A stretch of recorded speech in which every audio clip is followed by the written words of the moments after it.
તો ગુજરાતમાં કોંગ્રેસના નવસર્જનનો પ્રારંભ કરાવવા માટે આજથી રાહુલ ગાંધી 2 દિવસના પ્રવાસ પર છે। આજે રાહુલ ગાંધી કોંગ્રેસના વરિષ્ઠ નેતાઓ સાથે એનેક્સી ખાતે બેઠક કરશે। આ સાથે કોંગ્રેસ કાર્યાલય ખાતે એઆઈસીસી અને પીસીસી નિરીક્ષકો હાજર રહેશે, જેની સાથે સંવાદ કરી સંગઠન કઈ રીતે મજબૂત કરવું તેના પર મંથન કરશે।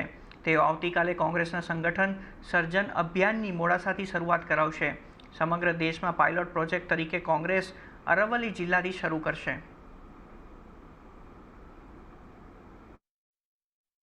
જે 5 પ્રભારીઓ જિલ્લા મથકે જવાના છે, એમાંથી એક નેશનલ લેવલના સિનિયર મોસ્ટ નેતા છે।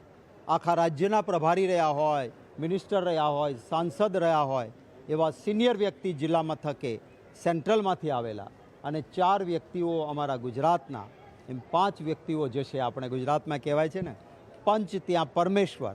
5 ભેગા મળીને નિર્ણય કરે તો પરમેશ્વરે કરેલા નિર્ણય જેવો સારો નિર્ણય થાય, તો એ રીતે નિર્ણય થશે। આવતીકાલે અરવલ્લી જિલ્લામાં આ પાયલટ પ્રોજેક્ટનું લોન્ચિંગ થશે।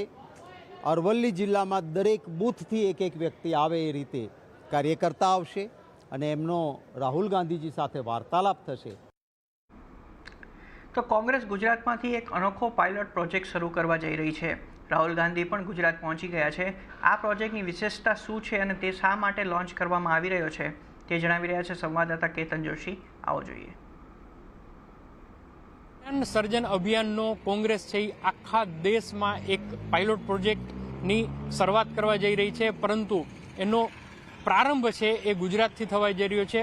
અત્યારે હું ગુજરાત કોંગ્રેસના મુખ્યાલય પર હાજર છું। રાહુલ ગાંધીએ અહીંયા પણ બેઠકનો શરૂઆત કરી દીધી છે। આવતીકાલે આ પાયલોટ પ્રોજેક્ટ છે એ મોડાસાથી શરૂ થવાનો છે અને જિલ્લા સ્તર પર આ પ્રોજેક્ટની વિશેષતા એ છે કે જિલ્લા સ્તર પર જે પ્રમુખોની નિયુક્તિ થશે એ પારદર્શિતાથી થશે।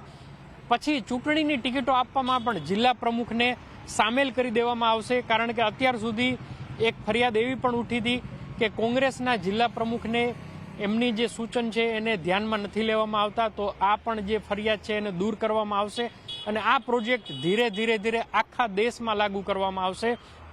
ગુજરાતના જિલ્લાઓ અને મહાનગરપાલિકાના પ્રમુખો છે એ પણ નક્કી કરવામાં આવશે અને જે રીતે કોંગ્રેસનું અધિવેશન મળ્યું હતું એમાં જે વાત નક્કી કરવામાં આવી હતી કે હવે નવી શરૂઆત કોંગ્રેસમાં થવા જઈ રહી છે। 2027માં ગુજરાતમાં વિધાનસભાની ચૂંટણી છે અને છેલ્લા 30 વર્ષથી કોંગ્રેસ છે એ ગુજરાતમાં જીત્યું નથી। તો રાહુલ ગાંધીએ કાર્યકરોને ચેલેન્જ આપી છે કે આપણે 2027 ચોક્કસપણે ગુજરાત જીતીશું અને આ જ મોડેલ એટલે કે આખો પાયલોટ પ્રોજેક્ટ છે એ આખા દેશમાં લાગુ કરવામાં આવશે।